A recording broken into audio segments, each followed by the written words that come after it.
Dengan sorak-sorai yang terbaik bagi Tuhan kita. Haleluya. Shalom saudara.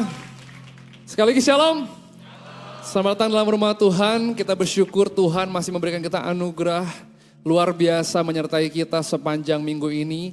Dan kita percaya hari ini kita berkumpul untuk bertemu dengan Tuhan, untuk kita bisa menerima urapan yang baru dari Tuhan. Oleh karena itu kita mau singkirkan segala permasalahan kita mau singkirkan segala beban pikiran kita fokus pada Tuhan saja pada hari ini. Amin saudara, mari kita berikan tepuk tangan sekali lagi buat Tuhan kita. Mari menyembah Tuhan di tempat ini.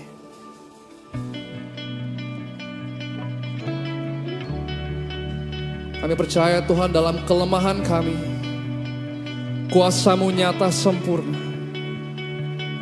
Tak pernah berhenti mengalir.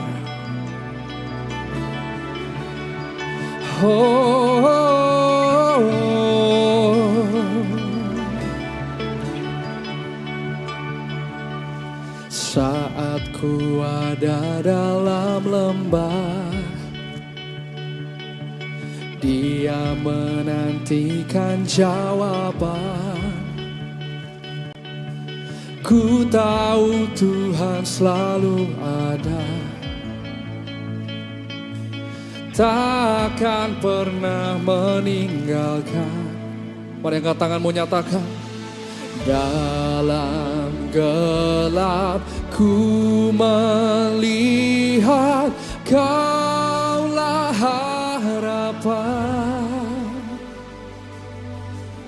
Dalam lemah kuasa-Mu nyata sempurna, sempurna.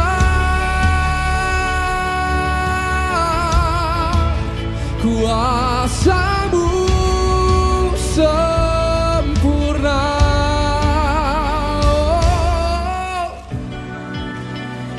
Kuasa-Mu nyata sempurna Tuhan.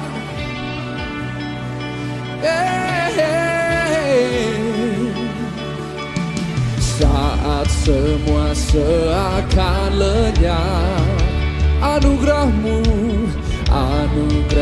selalu menopang. Amin. Hanya Kau Tuhan ku andalkan, Kau penolong yang ku percaya. Mari bangkit berdiri saudara, nyatakan. Dalam gelap ku melihat Kaulah harapan. Dalam lemah kuasa-Mu nyata sempurna, sempurna. Kuasa-Mu sempurna, sempurna. Kuasa-Mu sempurna.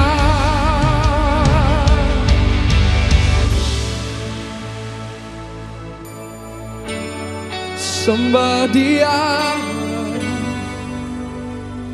Oh Yesus, dalam lemah kami kuasa-Mu nyata. Mulai sing it out. Oh kuasa-Mu Tuhan naungiku, takkan ku ragu. Saat ku lemah maka ku kuat. Dengan iman percaya nyatakan. Kuasa-Mu Tuhan naungiku,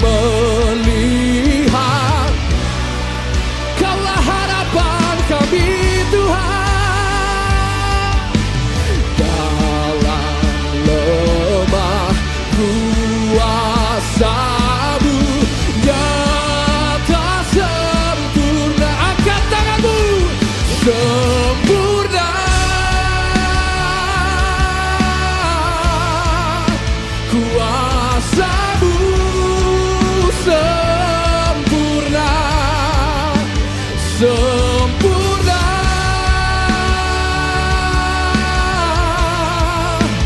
Kuasa-Mu sempurna dalam gelap, dalam gelap. Lihat Kaulah harapan, oh sempurna. Kuasa-Mu sempurna, sempurna. Berikan sorak-sorai kemuliaan hanya bagi Yesus. Haleluya. Ya benar Tuhan, kami nyatakan kuasa-Mu sempurna dalam hidup kami. Kami percaya Tuhan, kami tidak perlu takut, kami tidak perlu gentar. Dalam kondisi apapun kami tahu ada Tuhan beserta dengan kami. Dan tangan Tuhan yang kuat selalu menopang kami. Oleh karena itu Tuhan, kami memuji Engkau dari hati kami. Hanya ada satu nama yang kami ingin sembah, nama Yesus Kristus Tuhan dan Raja kami. Semua yang siap untuk memuji Tuhan, mari sama-sama nyatakan amin. Berikan sorak-sorai sekali lagi buat Tuhan kita. Mari saudara yang merasakan kasih Tuhan pagi hari ini, kita mau sama-sama bersuka cita. Come on. Kasih Allah tak berkesudahan, selalu baru setiap hari. Rahmat-Nya pun tak pernah berakhir seumur hidupku. Sekali lagi kita nyatakan, kasih Allah tak berkesudahan, selalu baru setiap hari. Rahmat-Nya pun tak pernah berakhir seumur. Mari dengan sukacita, dengan sukacita ku kan menyanyi, dengan sorak-sorai memuji, ku naikkan pujian, haleluya, nyanyi baginya Sang Raja, nyanyi baginya Sang Raja. Sekali lagi kita nyatakan dengan sukacita, kasih Allah tak berkesudahan. Ini iman percaya setiap kami Tuhan. Rahmat-Nya pun tak pernah berakhir seumur hidupku. Come on. Dengan sukacita ku kan menyanyi, dengan sorak-sorai memuji, ku naikkan pujian, haleluya, nyanyi baginya, nyanyi baginya. Dengan sukacita, dengan sukacita ku kan menyanyi, dengan sorak-sorai memuji, ku naikkan pujian, haleluya, nyanyi baginya, nyanyi baginya, nyanyi baginya Sang Raja selamanya. Come on, Enis yang merasakan sukacita pagi hari ini, kita berikan tepuk tangan yang terbaik untuk Tuhan kita. Come on.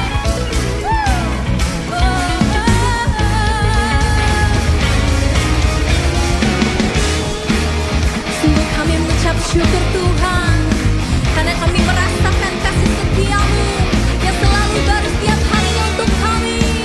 Amin. Come on, church, sing one more time. Dengan sukacita, come on.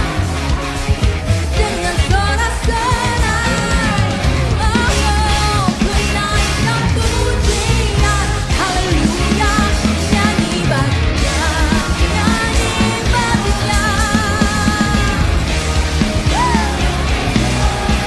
Dengan sukacita ku kan menari, dengan sorak-sorai, ku naikkan pujian, haleluya, nyanyi baginya Sang Raja, nyanyi baginya Sang Raja, nyanyi baginya Sang Raja.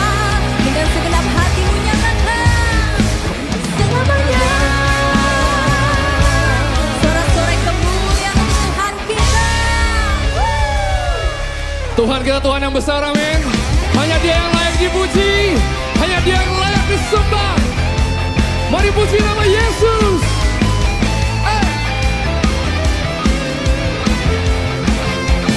Come on, sing it out.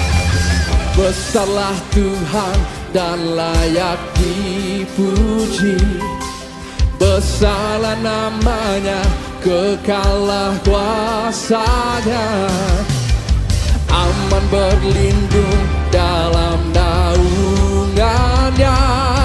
Dia Allah bagi kita, di pihak kita. Come on.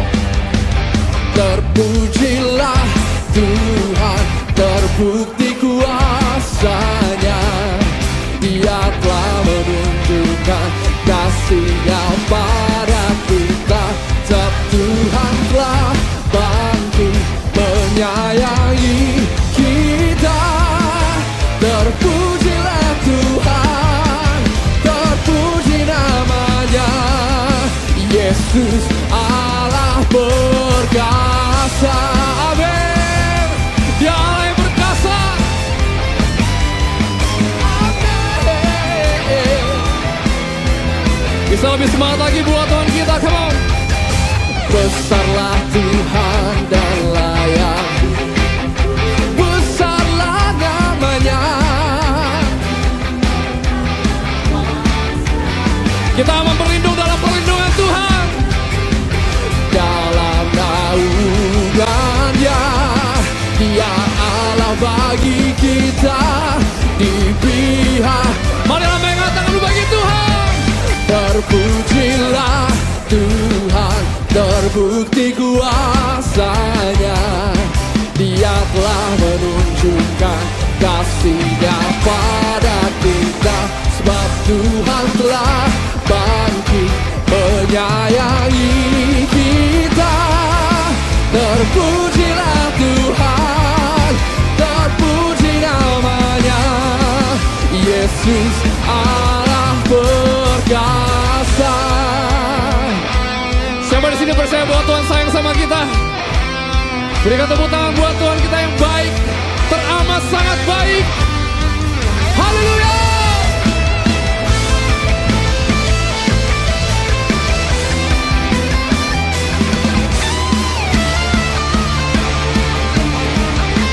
Come on, are you ready? Terpujilah Tuhan, terbukti kuasa.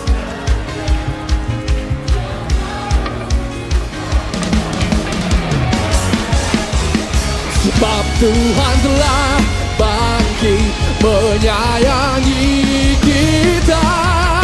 Terpujilah Tuhan, terpuji namanya. Yesus, lebih lagi buat Tuhan.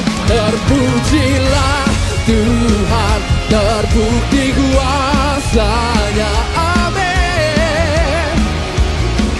Kasih-Nya pada kita. Sebab Tuhan telah bangkit menyayangi kita. Terpujilah Tuhan, terpuji namanya.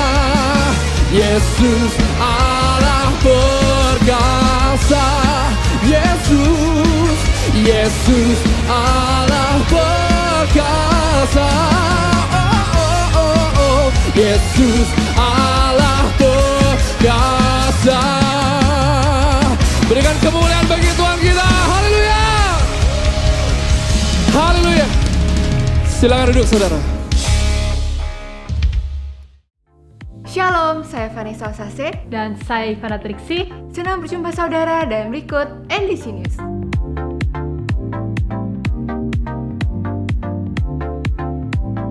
Jadwal ibadah raya dan Kids Church di berbagai lokasi NDC dapat ditemukan di aplikasi dan juga website NDC. Persepuluhan dan persembahan dapat diberikan dengan melakukan scan kode kris yang terdapat di layar. Dapat juga diberikan melalui kotak-kotak persembahan yang ada di lobi, melalui website dan aplikasi NDC di menu Giving, atau melalui transfer bank dan mesin edisi BCA yang ada di counter. Terima kasih atas persembahan yang saudara berikan karena bermanfaat bagi kelancaran operasional dan kegiatan pelayanan dari gereja kita. Berikut perkembangan pembangunan gedung NDC PIK 2 Dekor. pengerjaan terus berlangsung untuk pekerjaan plester tampak depan, rem, dan pengerjaan tribun lantai 6 sampai 8. Teruslah berdoa agar pengerjaan dilakukan tepat sesuai perencanaan dan tidak ada hambatan. Dukungan dana dapat diberikan melalui scan kode kris yang ada di layar, melalui nomor rekening pembangunan, atau melalui aplikasi NDC. Dan laporan keuangan tersedia pada TV Signage.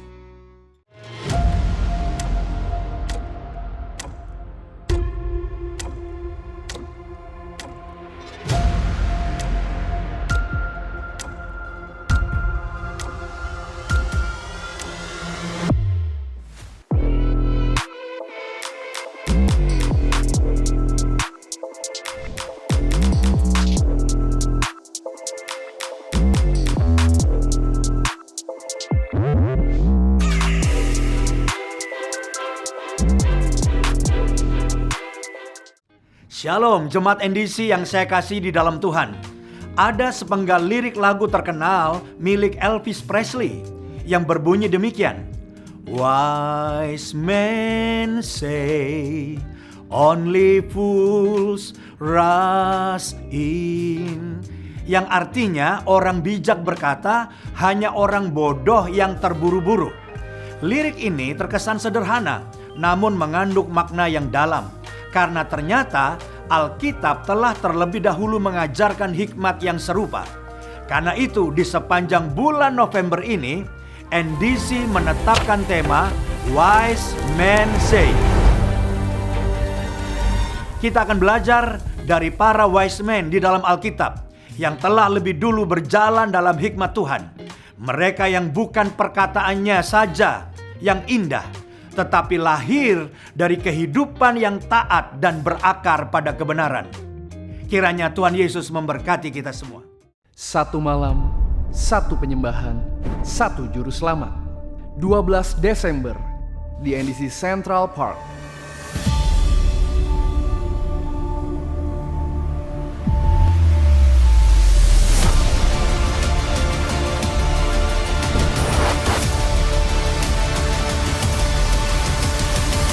Nantikanlah Savior bersama NDC Worship dan Sari Simorangkir.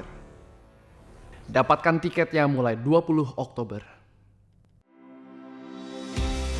Mentor Core Leader dan Core Leader, hadirilah Core Leaders Meeting pada Sabtu 15 November pukul 10.30 di NDC Central Park. Ikuti sesi yang luar biasa bersama Pastor Josia Abdi Saputra yang akan menyegarkan dan menyemangati kita dalam memimpin dan mengembangkan Core.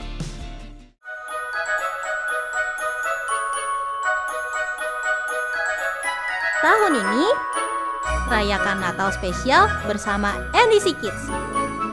Catat tanggalnya ya parents.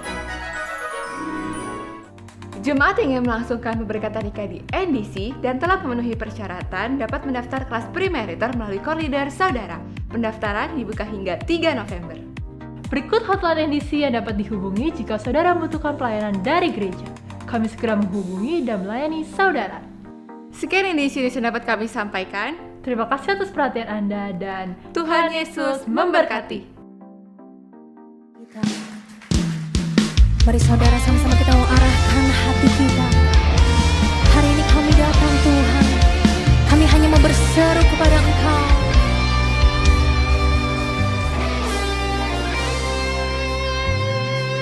Kau Tuhan, penolong dalam hidupku. Ku percaya hanya kepadamu.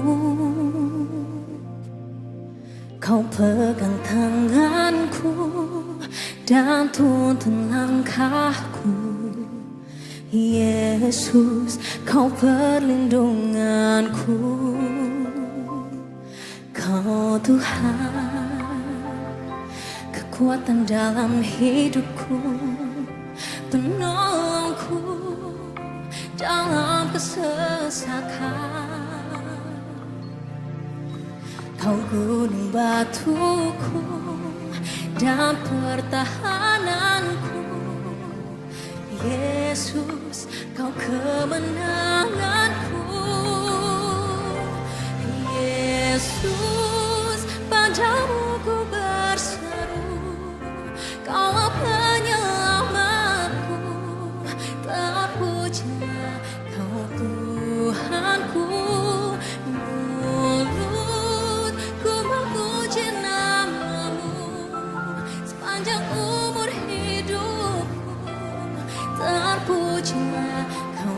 Tuhanku di atas segalanya.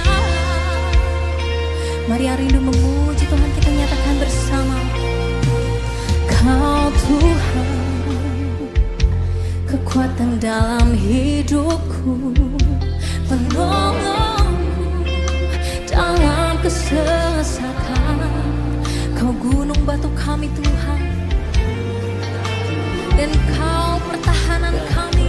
Yes, Jesus. Yesus, kau kemenanganku. Yesus, padamu ku berseru. Kaulah penyelamatku, terpujilah Kau Tuhanku. Ku memuji namamu sepanjang umur hidupku. Terpujilah Kau Tuhanku. Mari sekali lagi nyatakan dengan segenap hatimu. Yesus, Kaulah penyelamat kami Tuhan.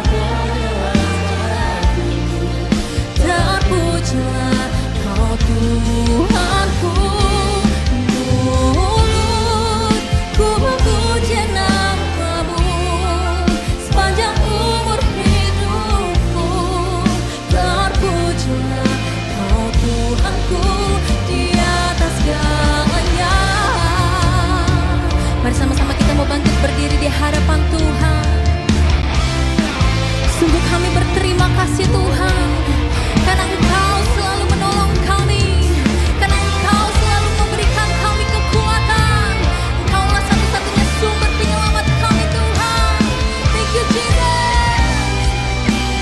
Mari sama-sama kita angkat kedua tangan kita dan kita nyatakan. Yesus, padamu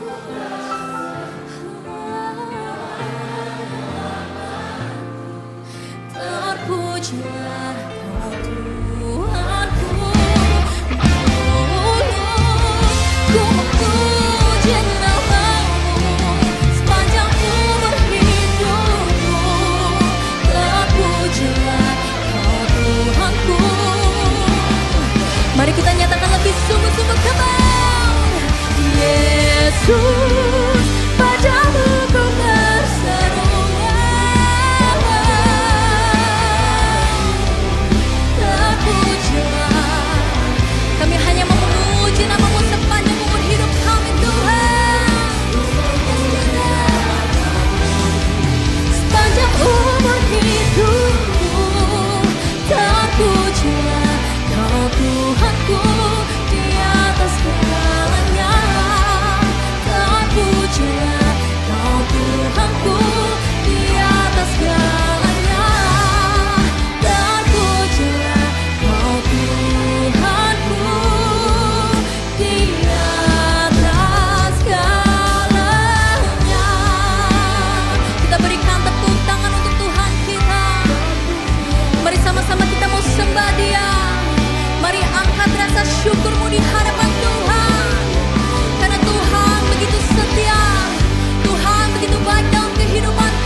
Mari sama-sama dengan percaya katakan, Yesus padamu kami berseru. Oh, terpujilah kau Tuhanku.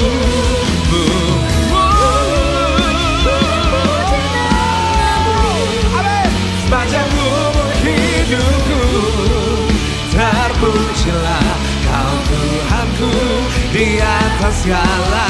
Katakan terpujilah, terpujilah kau Tuhanku di atas segala. Sekali lagi dengan iman katakan, kau Tuhanku di atas segala. Kita berikan sorak-sorai yang paling dahsyat, sorak-sorai yang lebih lagi buat Tuhan kita. Haleluya. Satu hal yang kami percaya di dalam hidup ini hanya Tuhan yang dapat kami andalkan. Sebab manusia boleh mengecewakan, keadaan boleh mengecewakan. Tapi satu hal yang kami percaya dari firman Tuhan, orang yang berharap kepada Tuhan tidak akan pernah dikecewakan Tuhan. Sebab itu kami berkumpul bersama-sama pada siang hari ini. Dan kami hanya mau katakan kepada Tuhan bahwa kami bangga punya Tuhan seperti Yesus. Tuhan yang tidak pernah meninggalkan kami. Tuhan yang tidak pernah membiarkan kami seorang diri. Bahkan Tuhan yang selalu punya cara untuk menolong kami. Sebab itu hari ini kami percaya lewat firman Tuhan kami akan dikuatkan. Lewat firman Tuhan kami akan diubahkan.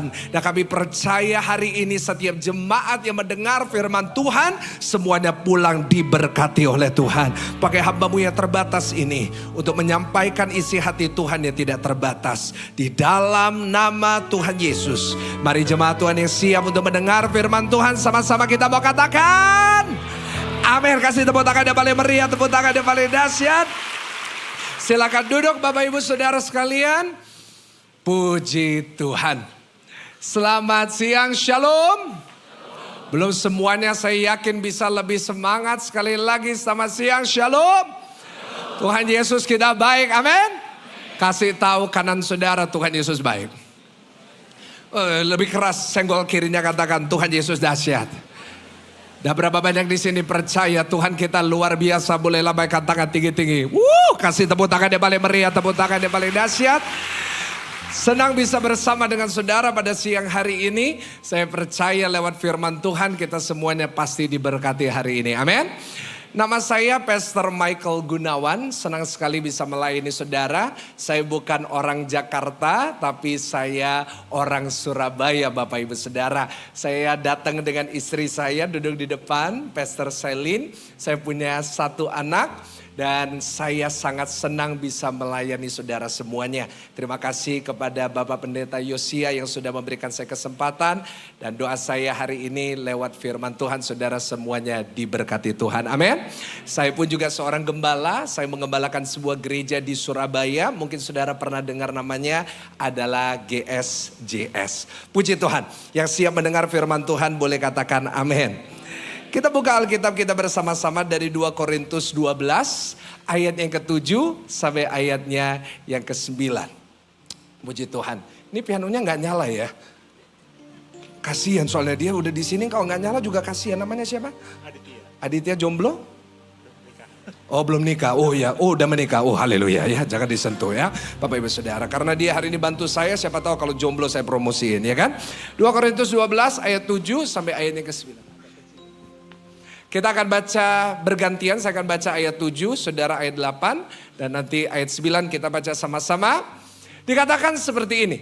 Dan supaya aku jangan meninggikan diri karena penyataan-penyataan yang luar biasa itu, maka aku diberi suatu duri di dalam dagingku, yaitu seorang utusan iblis untuk mengocoh aku, supaya aku jangan meninggikan diri. 8 saudara. Tentang hal itu aku sudah berapa kali? 3 kali berseru kepada Tuhan supaya utusan iblis itu mundur. Ayat 9 baca sama-sama, 1, 2, 3. Tetapi jawab Tuhan kepadaku apa? Cukuplah kasih karuniaku bagimu. Sebab justru dalam apa? Kelemahanlah kuasaku menjadi apa? Sempurna. Sebab itu terlebih suka aku bermegah atas apa saudara? Kelemahanku, supaya kuasa Kristus turun menaungi aku. Yang percaya katakan. Saudara, ayat yang baru kita baca adalah ayat yang ditulis oleh Rasul Paulus. Rasul Paulus adalah seorang rasul yang dipakai Tuhan luar biasa untuk mendirikan gereja-gereja di seluruh Asia dan di seluruh Eropa. Kalau saudara pernah mendengar Filipi, itu gereja yang didirikan oleh Paulus. Kalau saudara pernah mendengar Efesus, kalau saudara membaca dari Korintus, itu adalah gereja yang dimulai oleh Rasul Paulus. Rasul Paulus untuk Tuhan tidak pernah perhitungan. Rasul Paulus untuk Tuhan dia memberikan segalanya. Tetapi baru saja kita membaca. Di dalam suratnya kepada Korintus dia berkata, kepada diriku diberikan suatu duri di dalam dagingku. Saudara, apa sih duri ini? Duri ini adalah sebuah kelemahan. Duri ini apa? Duri ini adalah sesuatu yang menyakiti. Duri ini adalah sesuatu yang kita tidak inginkan ada di dalam hidup kita. Duri adalah sesuatu yang mungkin setiap hari kita tidak inginkan, tetapi sampai dengan hari ini itu tetap menyakiti kita. Nah saudara, kenapa Paulus perlu berbicara tentang duri? Karena di saat Paulus bicara tentang jemaat di Korintus, dia juga berbicara kepada setiap kita di ruangan ini.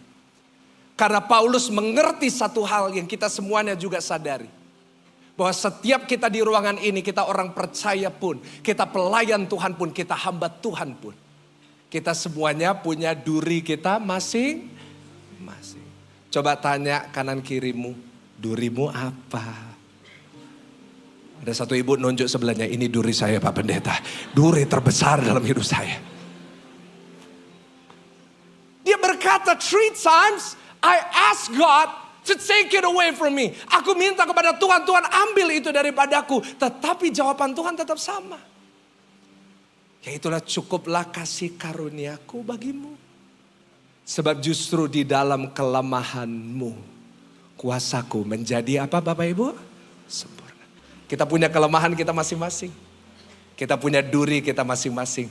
Tapi percaya lewat firman Tuhan yang kita akan pelajari hari ini, kita akan melihat bahwa kita boleh punya kelemahan, kita boleh punya duri, tapi kita akan lihat kuasa Tuhan bekerja di dalam kelemahan kita, mendatangkan kebaikan buat kehidupan kita. Ya percaya katakan amin. Haleluya. Nah hari ini kita mau belajar bersama-sama tentang duri. Nah hari ini kita mau belajar dari durinya seorang wanita. Bukan seorang nabi, bukan seorang hamba Tuhan, bukan seorang pendeta, bahkan bukan orang Israel. Tapi wanita ini adalah seorang janda. Wanita dari sebuah bangsa yang disebut Moab. Dan nama wanita ini adalah Ruth, Bapak Ibu Saudara. Kita semuanya tahu kisahnya Ruth. Dari sekolah minggu kita udah belajar ya.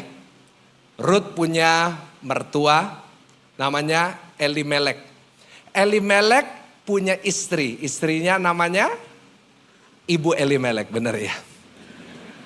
Nah namanya adalah Naomi. Elimelek dan Naomi punya 2 anak namanya Mahlon dan Kilion.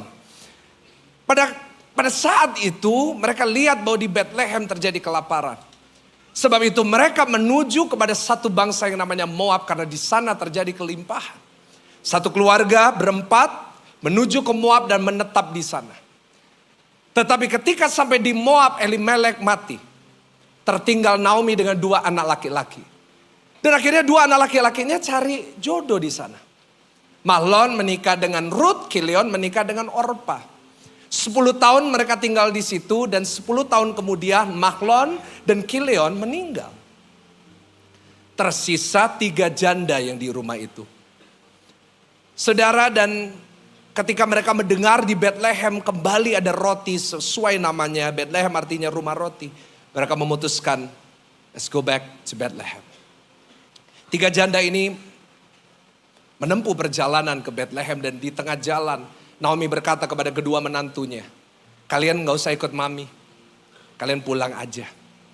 Kalian masih muda, kalian bisa nikah lagi. Tetapi kedua menantunya menangis dan mereka berkata, no kami gak akan ninggalin. Dan mereka melanjutkan perjalanan. Kemudian di tengah perjalanan itu, kedua kalinya Naomi berkata sama 2 menantunya, udah mami berkatin kalian. Biar kalian kembali ke Moab nikah lagi, kalian diberkatin sama Tuhan. Dan akhirnya Orpa memutuskan dengan tangisan dia pamit sama mertuanya. dan kembali ke Moab. Tetapi menantu yang bernama Ruth tidak meninggalkan Naomi. Dan dia berkata, aku mau tetap ikut sama mami.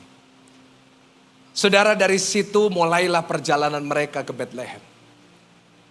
Dan apa yang terjadi di Bethlehem, Ruth yang memutuskan untuk bersama dengan Naomi kembali ke Bethlehem harus mengalami duri di dalam dagingnya. Nah, apa duri yang harus dihadapi? Nah, saya mau tunjukkan. Ada 2 duri yang harus dihadapi oleh Ruth ketika dia sampai di Bethlehem. Yang pertama kita baca Rut 1 ayatnya yang kelima. Rut 1 ayatnya yang kelima. Rut 1 ayatnya yang kelima. Boleh baca sama-sama dengan saya dengan suara keras. 1, 2, 3. Iya. Lalu apa? Matilah juga keduanya. Yakni apa? Mahlon dan Kileon. Sehingga apa? Perempuan itu kehilangan kedua anaknya dan suaminya. Apa yang terjadi ketika Rut sampai di Bethlehem? Yang terjadi adalah, catat yang pertama, dia dianggap sebagai penyebab kematian suaminya. Kenapa saya berkata demikian? Karena ayat 5 tadi. Mahlon dan Kileon setelah menikah dengan Rut dan Orpa, mereka meninggal. Kenapa dia dianggap sebagai penyebab kematian suaminya? Karena orang Israel percaya. Ya, ditulis di dalam surat Imamat dan Bilangan. Orang Israel nikah gak boleh nikah campur. Dan terutama gak boleh sama orang Moab. Dan kalau saudara baca di dalam surat Rut, kalau saudara baca di dalam Targum, itu ada satu kitab orang Yahudi. Ditulis oleh para rabi. Ayat 5 yang baru kita baca, ditulis komentarnya di sebelahnya. Mahlon dan Kileon meninggal, diperpendek usianya karena pernikahannya dengan orang Moab. Jadi saudara bisa bayangin, ketika Rut sampai di Bethlehem, semua orang yang lihat Rut, yang menikah dengan Mahlon dan Mahlon mati, semua orang menganggap ini pembawa sial. Ini pembawa kutuk. Karena dia Mahlon mati. Setiap kali dia keluar dari rumah, orang melihat dia dari atas sampai bawah, bawah ke atas sampai bawah sampai atas lagi. Karena dia, keluarganya kena kutuk. Dan saudara, orang Yahudi itu beda-beda tipis sama orang Cina.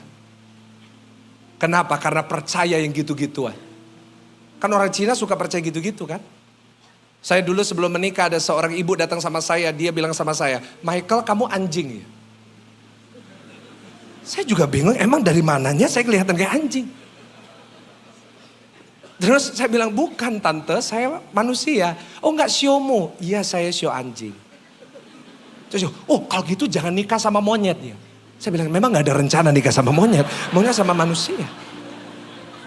Tapi dia bilang jangan nikah sama monyet. Nanti ciong.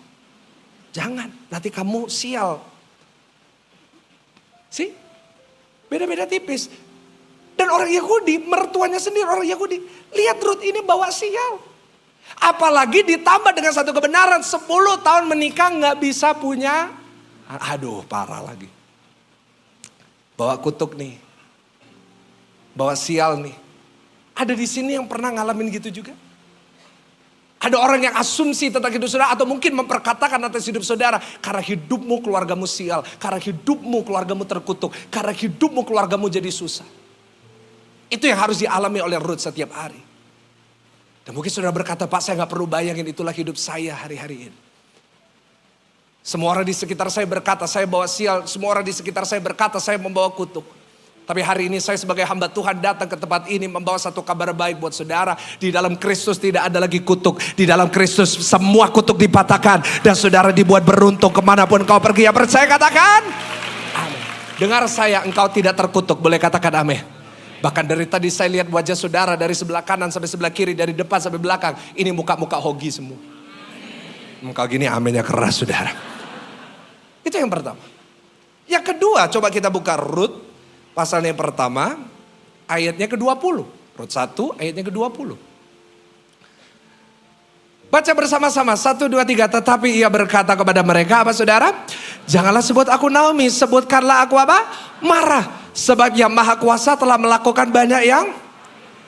Naomi ketika sampai di Bethlehem, dia berkata sama semua orang, jangan panggil aku Naomi. Naomi artinya menyenangkan. Marah artinya pahit. Dia berkata, panggil aku Marah. Kenapa? Karena Naomi dari seorang yang menyenangkan Berubah jadi orang yang kepahitan. Saya catat yang kedua, apa durinya Ruth. Yang kedua adalah dia harus menghadapi keluarga yang selalu menyakiti. Ulangi sama-sama, menghadapi keluarga yang selalu apa saudara? Kenapa? Pahit. Kepahitan. Bayangin harus hidup dengan orang yang kepahitan setiap hari. Siapa sih orang yang kepahitan itu? Saya tunjukkan contohnya buat saudara. Ada 3 ciri orang kepahitan. Yang pertama, orang kepahitan itu mudah emosi dan marah. Coba tanya kanan kiri, kamu kepahitan ya? Halo. Mudah emosi dan apa? Saya mau tanya sama saudara, marah boleh nggak? Nggak apa-apa jawab, gembala saudara nggak ada, nggak apa-apa jawab aja. Marah boleh nggak Pak Bu? Tapi marah berlebihan nggak boleh. Marah yang meledak-ledak nggak boleh. Nanti kau akan jatuh, kau akan dipermalukan sendiri. Saya pernah satu kali ke Singapura, saya makan di satu restoran, di meja sebelah ada ibu yang marah-marah. Dan dari marahnya ibu ini saya bisa tahu dia orang Indonesia. Kenapa? Karena marahnya pakai bahasa Inggris salah semua tapi. Dia bilang, call your manager. Manajernya datang. Yes, how can I help? Dia bilang, hey, your children fruit is not good. Orang Singapura bingung, excuse me, children fruit. Mereka gak ngerti, saya orang Indonesia ngerti. Anak buahmu gak bagus.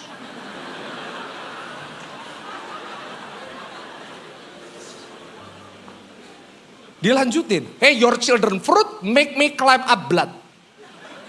Orang Singapura lebih gak ngerti, tapi saya ngerti. Anak buahmu buat aku naik darah. Senggol kanan kiri, jangan kepahitan. Itu ciri orang kepahitan. Yang kedua, ciri orang kepahitan, semua yang dilakukan orang lain salah. Pernah gak ketemu sama orang kayak gitu? Saudara mau apa aja, pasti salah di hadapan dia. Dan yang ketiga, selalu menuntut orang lain jadi seperti yang dia mau. Saudara gak akan pernah cukup buat orang itu. Kenapa? Karena dia akan selalu menuntut. Kamu harus gini. Kalau enggak kayak gini, kamu pasti salah. Kamu harus nurut caraku. Bayangin seorang Ruth harus setiap hari menghadapi mertua yang kepahitan. Keluar rumah dihakimin, masuk ke dalam rumah ngadepin yang selalu nyakitin. Pak Bu, hidup Ruth gak mudah. Kalau saudara mau bilang, Pak saya ngalamin masalah, Ruth juga ngadepin masalah. Tetapi guess what? Kelemahan itu tidak menghancurkan dia. Guess what? Sesuai dengan firman Tuhan yang ditulis oleh Paulus. Justru di dalam kelemahannya kuasa Tuhan jadi sempurna. Mungkin hari ini saudara berkata, Pak saya gak perlu bayangin hidupnya Ruth. Itu hidup saya setiap hari. Saya disakitin sama orang di sekitar saya setiap hari. Saya dianggap pembawa kutuk, saya dianggap pembawa masalah, saya dianggap pembawa sial di dalam keluarga saya. Kita di ruangan ini termasuk saya, kita punya duri, kita punya kelemahan. Tapi biar hari ini kita mau belajar dari Ruth. Bahwa kelemahan itu tidak harus menghancurkan hidup kita. Tapi hari ini kita mau belajar bahwa kita akan lihat. Bahwa di dalam kelemahan kita punya kasih karunia Tuhan.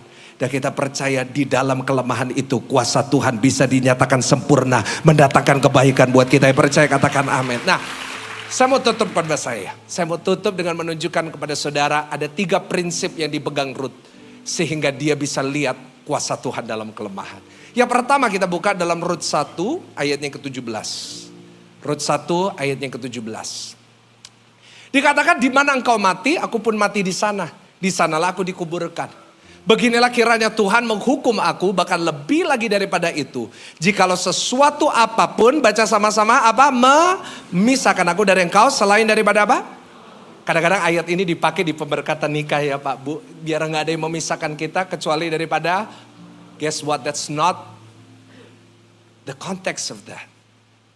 Konteksnya adalah seorang menantu bicara sama mertuanya. Ruth berkata kepada Naomi, ketika dia dipaksa suruh pulang, dia berkata, biarlah tidak ada yang bisa memisahkan kita kecuali daripada maut. Karena Orpa pulang, tapi Ruth tetap ada di situ. Dari situ saya belajar Bapak Ibu Saudara, kenapa kitab ini disebut kitab Ruth dan bukan Orpa.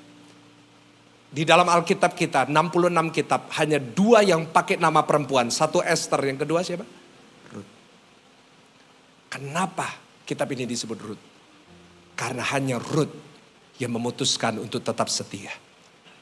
Ini prinsipnya yang pertama, catat baik-baik. Prinsipnya Ruth adalah dia pegang bahwa kesetiaan selalu menjadi pilihan yang terbaik. Ulangin sama-sama, 1, 2, 3 apa? Kesetiaan selalu menjadi pilihan. Senggol kanan di kiri, kasih tahu setia. Pak, Bu, mestinya nggak ada alasan untuk Ruth setia. Setuju nggak sama-sama? 1, nggak ada hubungan darah. Menantu sama mertua. 2, suaminya udah nggak ada. Suaminya udah mati. 3, disuruh pulang, disuruh nikah lagi.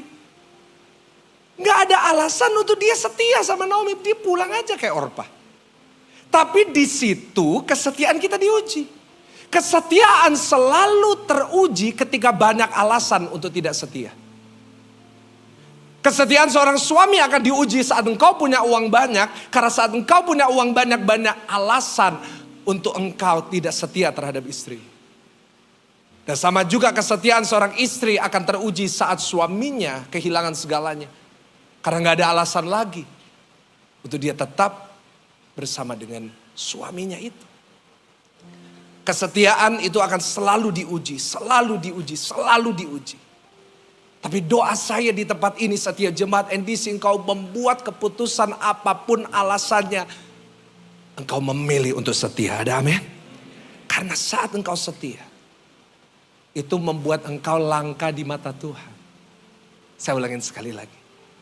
Kalau engkau jadi orang yang setia, engkau jadi apa Bapak Ibu Saudara? Langka di mata Tuhan. Amsal 20 ayat yang ke-6 mengatakan satu ayat yang luar biasa. Dikatakan banyak orang menyebut dirinya baik apa? Saya mau tanya sama saudara, orang baik banyak gak? Di NDC banyak orang baik gak? Banyak. Dari tadi saya lihat wajah saudara orang baik semua. Bahkan di sini wajah-wajahnya dari tadi saya heran ya, semua wajah-wajah malaikat. Coba kasih tahu kanan kiri sapa, hai malaikat. Malaikat semua. Bahkan saya heran loh, dari tadi saya lihat wajah saudara wajah-wajah rasul loh. Ada Rasul Petrus, Rasul Yohanes, Yudas. Nah, tapi Amsal 20 ayat yang ke-6 berkata banyak orang menyebut dirinya apa saudara? Baik hati, tampilin. Tetapi orang yang setia apa? Saya mau tanya sama saudara, cari orang setia gampang gak? Bu? Bu? Oh gak ada ibu-ibu di sini. Ini ibadah kaum pria. Bu? Cari pembantu setia gampang atau susah? Bu? Saya itu gembala juga kan. Kalau lebaran pada ibu-ibu WA saya, Pak Pendeta mohon doanya. Apa pembantu saya pulang semua? Bahkan ditambahin, Pastor kalau kenal pembantu tolong kenalin ke saya. Emang saya mah kelar pembantu? Halo, Pak? Oh gak ada bapak-bapak ya. Oh ini kaum wanita, oh gitu. Pak, boleh gak Pak, laki dikit gitu. Karena sekarang itu beda laki, bener sama laki yang gak laki itu beda tipis loh. Jawabnya yang, ya gitu jangan. Ya. Apa sih? Pak?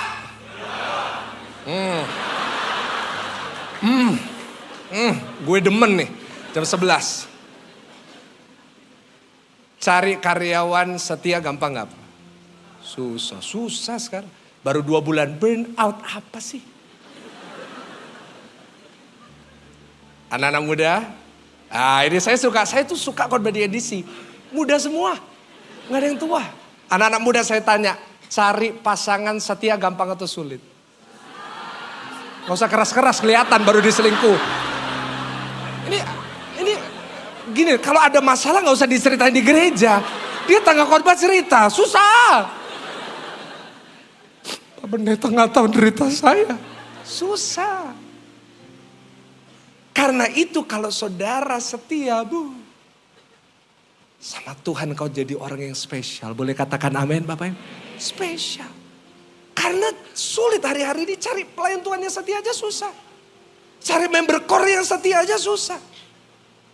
Tetapi kalau engkau setia, saya percaya engkau diperhitungkan oleh Tuhan. Boleh katakan amin?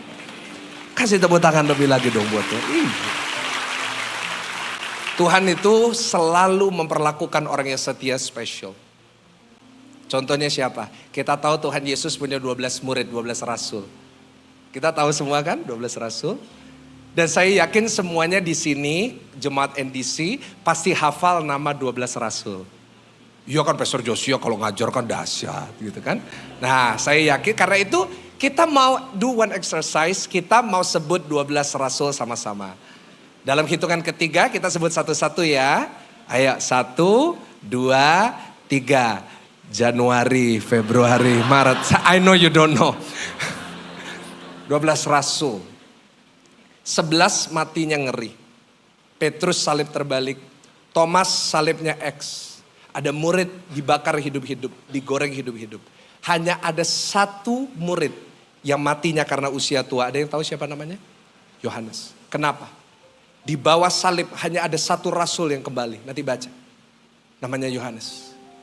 Di saat semua rasul yang lainnya berjanji kepada Yesus pada malam terakhir itu.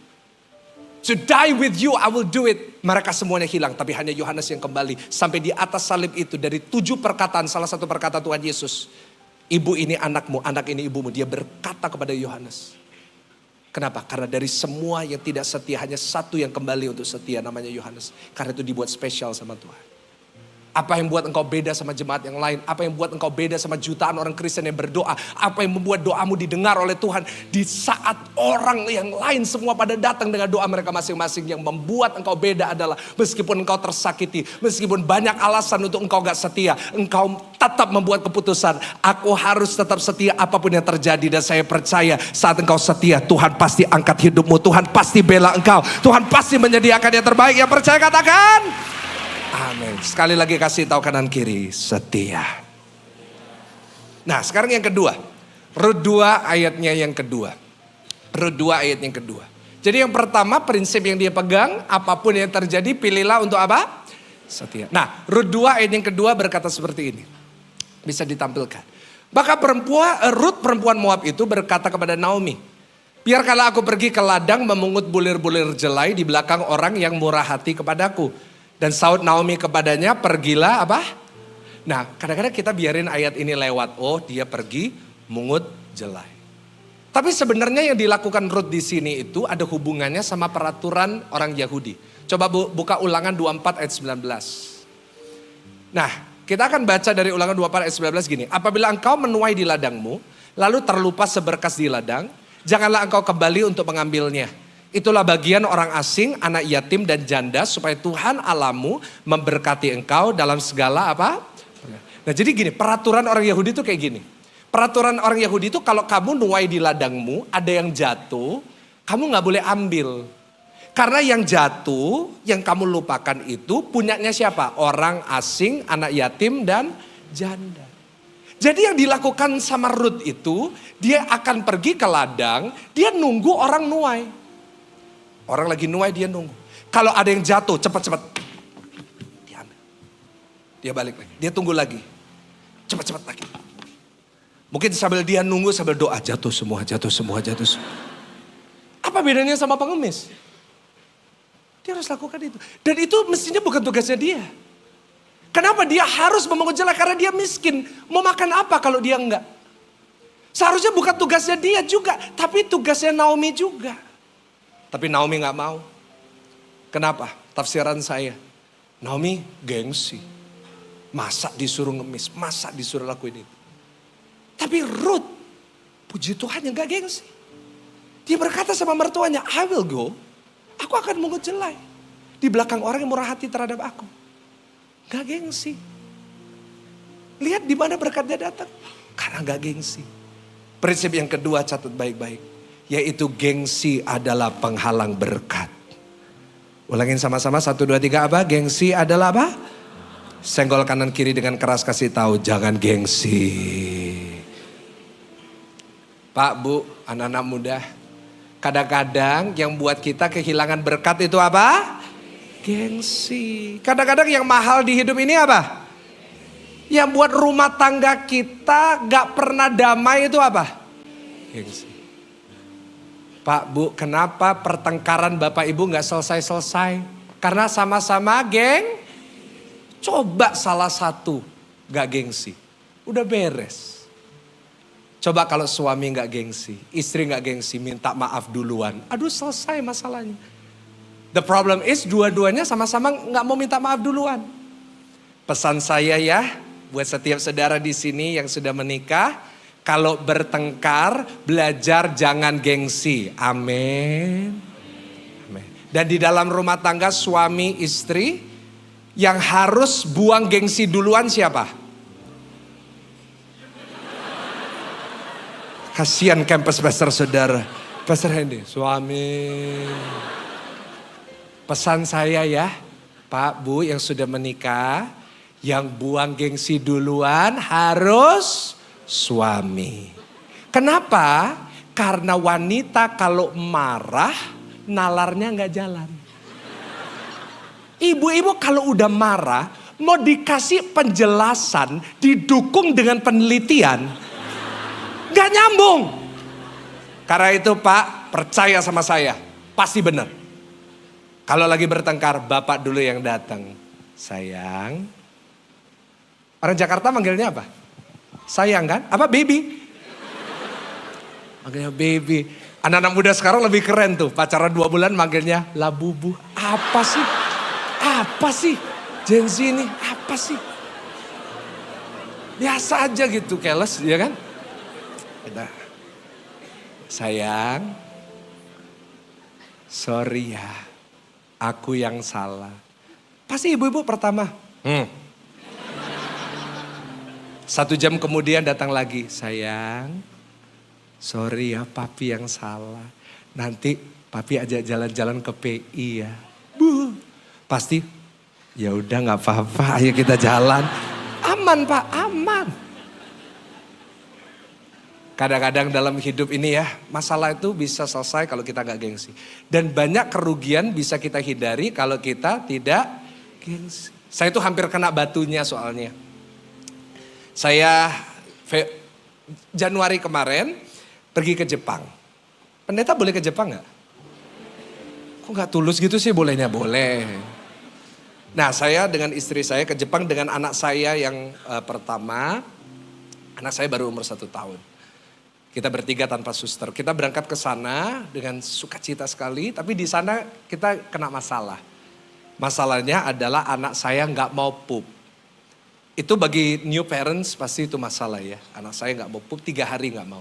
Kita bingung akhirnya kita ke 7-Eleven cari buah. Kan biasanya harus kasih buah. Nah kebetulan yang ada cuma pisang. Ya udah kita setiap hari kasih pisang. Setiap hari pagi siang malam kasih pisang. Akhirnya hari ketiga puji Tuhan. Pup. Nah dan itu kita senang banget. Nah istri saya ini sayang banget sama anak saya Tiffany. Pampersnya setiap kali anak saya pup itu selalu diperiksa. Memang harus diperiksa. Nah kebetulan waktu itu, waktu diperiksa, dibuka pampersnya ada banyak serabut-serabut hitam panjang-panjang. Wah kita kan shock loh, kita gak pernah lihat itu sebelumnya. Lalu istri saya tunjukin pampersnya ke saya karena dulu saya ini sebelum jadi pendeta sekolahnya dokter. Nah ditujukin ke saya karena dipikirnya saya dokter, saya tahu. Tapi saya bilang, oh waktu itu pelajaran aku gak masuk. Nah akhirnya saya buka Google. Nah akhirnya begitu buka Google, gambar pertama yang muncul adalah tapeworm. Cacingan, anak umur 1 tahun cacingan. Aduh kita berdua panik, kita langsung ke rumah sakit. Dan kebetulan waktu itu kalau saudara ingat Januari itu ada flu Jepang. Sampai di rumah sakit, rame rumah sakit. Dari berbagai negara ada. Semua marah-marah, semua antri. Saudara sambil kita antri, ya cukup lama orang marah-marah. Saya juga dapat pelajaran di situ. Saya belajar dari marahnya para bangsa-bangsa. Saya menyimpulkan bahwa orang yang paling ngeri kalau marah itu orang Cina. Cina asli, bukan Cina pig saudara ya. Cina dari mainland. Ada satu ibu, marahnya ngeri. What the hell? Marah. Tapi saya juga belajar orang yang paling marahnya paling santai. Orang India. Why don't you help me? This is taking so long. Nah, saya orang...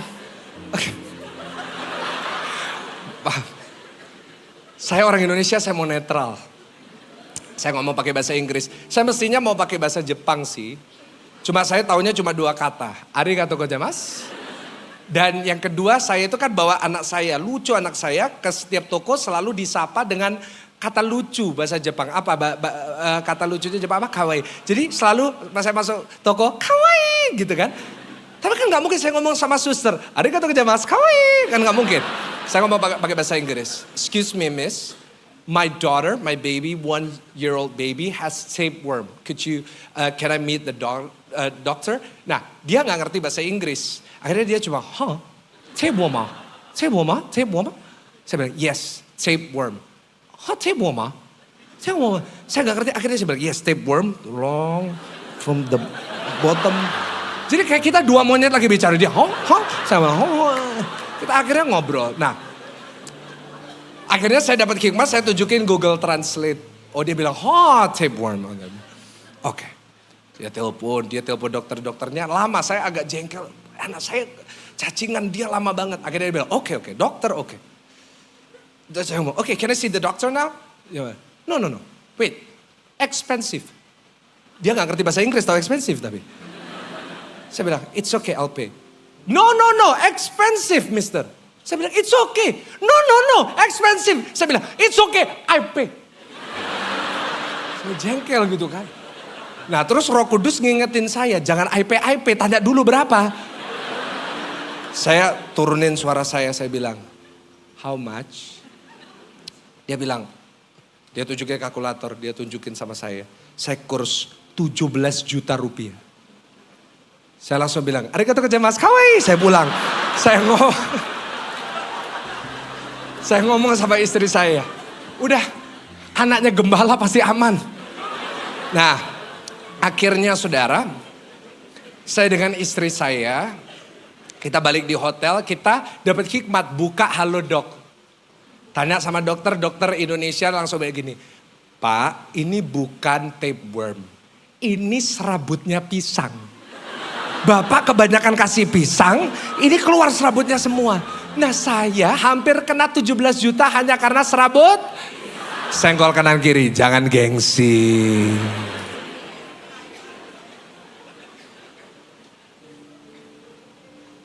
Kadang-kadang dalam hidup yang mahal gengsi ya. Kadang-kadang gengsi membuat kita gak mau ngelakuin hal yang kecil. Masa saya disuruh ini, Padahal justru seringkali yang kecil itu besar di mata Tuhan. Tapi kita gak mau. Disuruh ngelakuin yang sederhana aja gak mau. Nata kursi gak mau. Saya kok disuruh nata kursi, saya kok disuruh ini, saya disuruh. Jangan gengsi. Hari ini mungkin kau masih dipercaya yang kecil, gak apa-apa. Gak usah gengsi. Setia dalam perkara kecil, Tuhan percayakan perkara besar.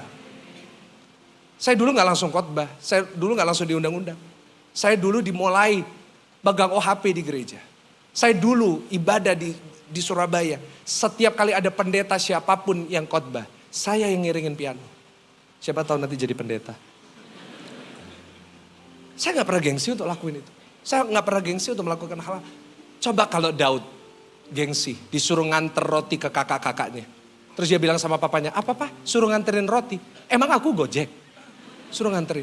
Aku baru diurapi jadi raja kok aku disuruh nganterin roti. Kalau dia gengsi untuk nganter roti itu, dia gak ketemu sama Goliat. Seandainya wanita Sirofenisia itu, dia gengsi ketika Tuhan Yesus berkata tidak layak memberikan roti yang disediakan untuk anak diberikan kepada anjing. Seandainya dia gengsi, dia bilang sama Yesus, apa Yesus? Anjing. Kalau dia marah, anaknya gak sembuh, tapi dia berkata, tapi anjing, bener aku anjing, tapi anjing pun boleh menerima remah-remahnya. Belajar rendah hati, don't take yourself too seriously. Jangan merasa diri saudara paling hebat, belajar rendah hati. Firman Tuhan berkata orang yang rendah hati sama Tuhan pasti diangkat dan ditinggikan, terus naik, tidak turun, menjadi kepala bukan menjadi ekor. Yang setuju sama-sama katakan amin. Dan yang ketiga yang terakhir, saya boleh nambah satu lagi? Kalau nggak boleh saya turun. Satu lagi ya. Kita baca ayat-ayat terakhir. Pemain musik boleh naik. Rut 2 ayat 8 sampai 9. Jadi setia, gak gengsi. Rut 2 ayat 8. Sesudah itu berkatalah Boas kepada Rut, dengarlah dahulu anakku, tidak usah engkau pergi memungut jelai ke ladang lain. Tidak usah juga engkau pergi dari sini. Tetapi tetaplah dekat pengerja-pengerja apa saudara? Nah, gak taunya Rut pergi ke ladang kan, dia gak gengsi. Nggak taunya sampai di ladang, ladangnya punyanya siapa? Boas. Boas ini kebetulan jomblo. Jomblo, ganteng, kaya, brewokan. Kenapa sih saya khotbah? Sampai dikatakan, udah kamu jangan kemana-mana. Kamu di sini aja sama aku. Tapi kan logikanya gini, kenapa dari semua wanita yang bisa diperhatikan Boas, kenapa Ruth? Ruth janda, Ruth orang asing. Boas bisa memilih siapapun yang dia mau. Sampai Ruth pun bingung, coba buka ayat yang ke-10. Lalu sujudlah Ruth menyembah dengan mukanya sampai ke tanah dan berkata kepadanya, mengapa aku mendapat belas kasihan daripadamu? Sehingga Tuhan memperhatikan aku padahal aku ini seorang, dia sampai bingung, why me? Out of all the women in Bethlehem, why me? Nggak taunya jawabannya di ayat 11 sampai 12. Boas menjawab, telah dikabarkan orang kepadaku dengan lengkap segala sesuatu yang kau lakukan kepada mertuamu sesudah suamimu mati. Bagaimana engkau meninggalkan ibu bapamu dan tanah kelahiranmu. Serta pergi kepada satu bangsa yang dahulu tidak engkau kenal. Ayat 12 baca sama-sama. 1, 2, 3. Tuhan kiranya membalas perbuatanmu itu. Dan kepadamu kiranya dikaruniakan upahmu sepenuhnya oleh Tuhan Allah Israel. Yang di bawah sayapnya engkau datang apa? Gak taunya ketika dia baik mengasihi mertuanya. Kelihatannya gak ada yang memperhatikan. Kelihatannya gak ada yang lihat. Tapi Tuhan lihat. Setiap kali dia tabur. Mengasihi mertuanya. Tuhan lihat. Apa yang terjadi? Tuhan membuat itu diketahui sama Boas. Dan Boas mengasihi Ruth. Saudara, saya mau kasih tahu sama saudara prinsip yang ketiga. Yang pertama, yang kedua jangan apa? Catat yang ketiga prinsipnya. Siapa menabur belas kasihan, pasti menuai belas kasihan. Boleh katakan amin. Orang kalau nabur belas kasihan, dia nuai. Ruth nabur itu sama mertuanya. Dengan air mata, dengan tersakiti, dia tetap mengasihi. Sama Tuhan di balik, Boas menunjukkan belas kasihan kepada dia. Hari ini doa saya, seberapapun sakitnya, tetap tabur kasih. Saya percaya saat engkau menabur kasih, satu saat pasti engkau akan menuainya. Yang percaya katakan amin. Kasih tepuk tangan sambil makin berdiri di hadapan Tuhan. Dan ayat terakhir, ini benar-benar terakhir, buktinya saudara udah berdiri. Ya, Rut 4 ayat 13 sampai 17. Di sini kita akan lihat bagaimana kelemahannya mendatangkan kebaikan begini. Coba lihat. Lalu Boas mengambil Rut dan perempuan itu menjadi istrinya dan dihampirinya dia. Maka atas karunia Tuhan perempuan itu apa saudara? 10 tahun mandul gak bisa punya anak. Sama Tuhan dibuat mengandung dan melahirkan seorang anak laki-laki. Sebab itu perempuan-perempuan berkata kepada Naomi, terpujilah Tuhan, ia telah rela menolong engkau pada hari ini dengan seorang penebus. Termasyurlah kiranya nama anak itu di Israel. 15 dan dialah yang akan menyegarkan jiwamu dan memelihara engkau pada waktu rambutmu telah putih. Lanjut dengan saya sama-sama 1, 2, 3. Sebab apa? Menantumu yang mengasihi engkau telah melahirkannya. Perhatikan apa? Perempuan yang lebih berharga bagimu daripada apa? Tadi kita bahas di awal kan, Ruth dianggap pembawa apa? Kutuk, pembawa sial. Saat dia tetap mengasihi, dia setia, dia gak gengsi. Apa yang terjadi? Sama Tuhan diangkat derajatnya. Orang kalau setia, orang kalau gak gengsi, orang kalau tetap mengasihi, hidupnya pasti diubah derajatnya oleh Tuhan. Boleh katakan amin. Kasih tepuk tangan, jangan nanggung buat Tuhan. Ayat 16 belum selesai. Dan, wait. There's something weird here. Ada sesuatu yang aneh di ayat ini, ada yang tahu? Dan siapa Bapak Ibu? Bukannya terakhir kali kita membaca bukan lagi Naomi, tapi siapa? Tapi di ayat ini dikatakan, dan apa saudara? Naomi mengambil anak itu serta meletakkannya pada pangkuannya. Dia yang mengasuhnya. Dia sambil menggendong anak itu. No more marah. Gak kepahitan lagi. Kembali jadi Naomi. Menyenangkan. Orang kalau terus dikasihi. Kalau kita terus nabur kasih. Percayalah rumah tangga kita pasti dipulihkan oleh Tuhan. Dan ayat 17 yang terakhir. Sambil menggendong anak itu, Naomi sambil menggendong. Dikatakan tetangga-tetangga perempuan memberi nama kepada anak itu. Katanya pada Naomi telah lahir seorang anak laki-laki. Baca sama-sama 1, 2, 3. Lalu mereka menyebutkan namanya siapa? Obed. Dialah ayah Isai, ayahnya siapa? Oh that's why. Oh that's why Ruth ditaruh di antara hakim-hakim dan 1 Samuel. Itulah alasan seorang wanita asing namanya ditaruh di dalam kitab orang Yahudi. Karena lewat Ruth, lahirlah Obed, lahirlah Isai, dan lahirlah seorang raja yang akan mengubah kerajaan Israel sampai selama-lamanya. Namanya Daud. Dan dari keturunan itulah setiap Natal kita nyanyikan, Juru Selamat telah lahir, dan dia lahir dari keturunan Daud. Karena belas kasihan seorang wanita terhadap mertuanya. Di tengah kelemahannya, di tengah durinya, dia tetap mengasihi. Dia tetap setia. Dia tetap lakukan yang terbaik. Hari ini pun kita mengalami berkatnya. Dari sini saya belajar. Kita semua punya duri. Tapi percayalah, kalau duri itu belum diambil, Tuhan punya rencana untuk mengubah setiap kelemahanmu menjadi alat untuk memuliakan nama Tuhan dan menjadi berkat. Kasih tepuk tangan yang paling meriah. Kuasa-Mu terlebih besar, Tuhanku terlebih besar. Boleh sambil angkat tangan kita. Tak pernah lambat janji-Mu ya Tuhan, menolong hidup. Oh kuasa-Mu Tuhan terlebih besar, Tuhanku terlebih besar. Tak pernah terlambat janji-Mu ya Tuhan, pulihkan. Boleh bersama-sama dengan segenap hati saudara, jika saudara percaya katakan, kuasa-Mu terlebih besar, Tuhanku terlebih besar. Tak pernah terlambat janji-Mu ya Tuhan, menolong hidupku. Kuasa-Mu terlebih besar, Tuhanku terlebih besar. Tak pernah terlambat janji-Mu ya Tuhan, pulihkan hidupku.